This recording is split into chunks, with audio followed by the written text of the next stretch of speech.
Some of the victims' families and the victims from January 6th are starting to fight back. So Ashley Babbitt's family is suing for $30 million over her January 6th shooting death. So the lawsuit accuses Capitol Police of assault and battery and negligent use of force, among other allegations.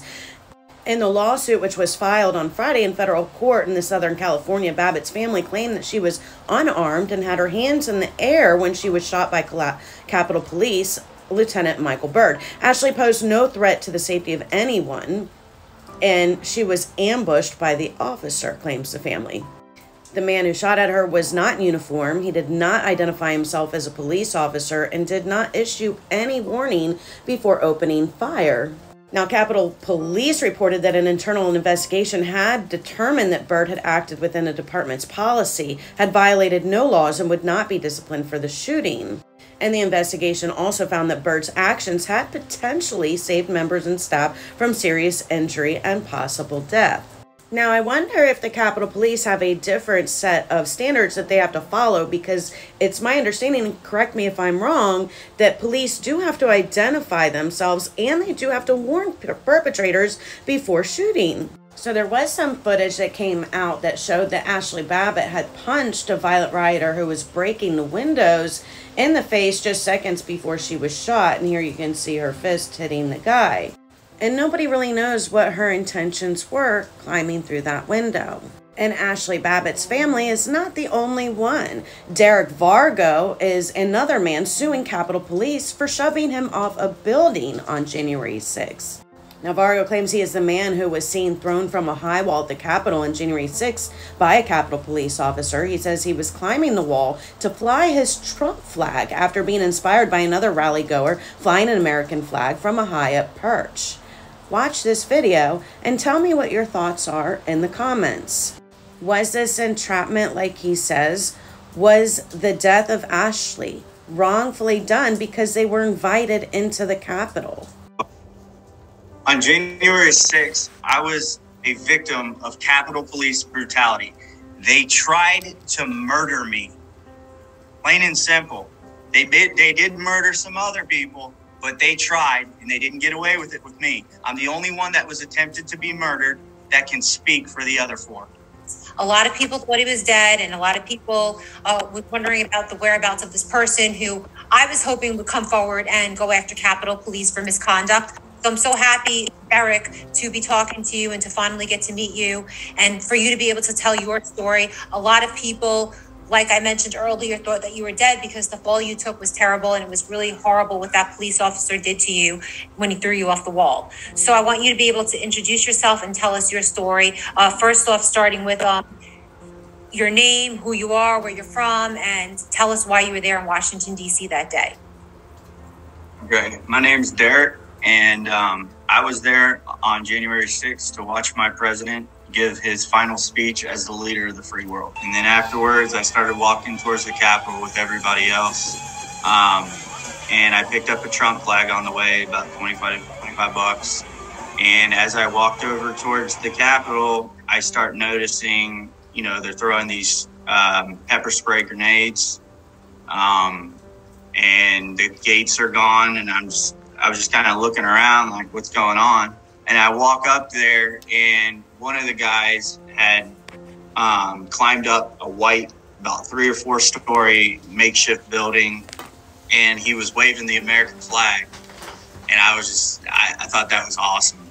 So I grabbed I had my Trump flag, and I decided I wanted to go side of the steps. I didn't want to get in any confrontation because I just wanted to wave my Trump flag up there like the guy did with the American flags. That was very inspiring. So I went up the side of the building, and as I'm grabbing on one of the cement blocks to get over, and one of the officers shoved a pepper spray device and started spraying my face. At that point, I was like, okay, you know, I want to wave my Trump flag. I don't want to die. So I got up and I started walking to the right because I was, you know, that was it. I'm not going to do it anymore. I'm not going to wave the flag. And as I'm going, officer takes both hands, shoves me right off the building. Right. And everybody's seen that video. It was actually in Tucker Carlson's documentary, Patriot Purge. We've all seen that video, and I definitely thought that you were no longer with us. I know something you mentioned to me that was really interesting was that you said that Capitol police officer tried to murder you. It was yes. Could you tell more about that? Yeah, that's one of the big reasons I'm finally going to come out and say exactly what happened. At first, I was a little scared. You know, I see innocent people that were invited into the Capitol. Like, there's video of police inviting them in and making deals with the police. Hey, as long as everybody's calm, you guys can come in here, quietly protest, and just wait right here. And then they're getting arrested. That's entrapment. Listen up. The police here are willing to work with us and cooperate peacefully, like our First Amendment allows. Gather more Americans under the condition that they will come and gather peacefully to discuss what needs to be done to save our country.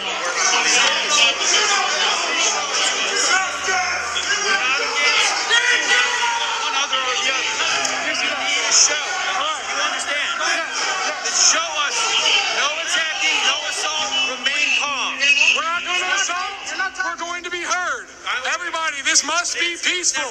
This has to be peaceful. We have the right to peacefully assemble. So if they're getting entrapped, I was definitely going to get, be a part of that. So I kept quiet for a while, but then my brother came in and said, hey, my wife just came up to me and she said that everyone thinks you died from January 6th, and she started showing me these videos and stuff. And that's when I got in contact with you and sent you a text saying, hey, this is the dead guy from January 6th, very well alive. I mean, three deaths, but there was one too many. There was 4 deaths, 2 women. Oh, there was 4. Yeah, we mentioned Ashley Babbitt, Roseanne Boyland, both of them allegedly killed by police. And then there's Kevin Greason, who there's been, and you've seen that video now. I sent it to you. Yeah, I heard about that. A smoke grenade. A lot of people were witnessed in saying that he was hit with a smoke grenade, or that a smoke grenade indirectly causes death. So that's another death by police. And then there's Philip Anderson, whose death is still a mystery. Some guy's got a hole in his cheek. So that left me wondering, would Roseanne Boyland's family be next to sue? But then I read this, where it says that the DC Medical Examiner released cause of death for 4 people who died during the Capitol riot. They say Roseanne Boyland died of amphetamine overdose and that the other people died of natural causes. Now, the videos are out and a lot of people have seen the videos of Roseanne Boyland getting beat by police officers.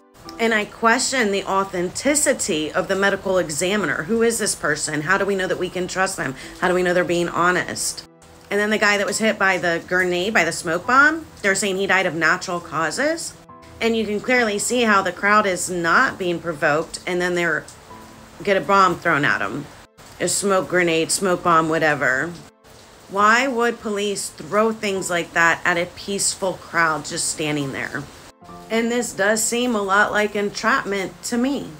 I have mixed feelings on this, and I don't quite know who to trust and who to believe. We're getting completely different stories from both sides of the argument. How does anyone know who to trust or who to believe? Because it seems like there's a lot of lying going around. And none of the media outlets are on the same page when it comes to any of this stuff.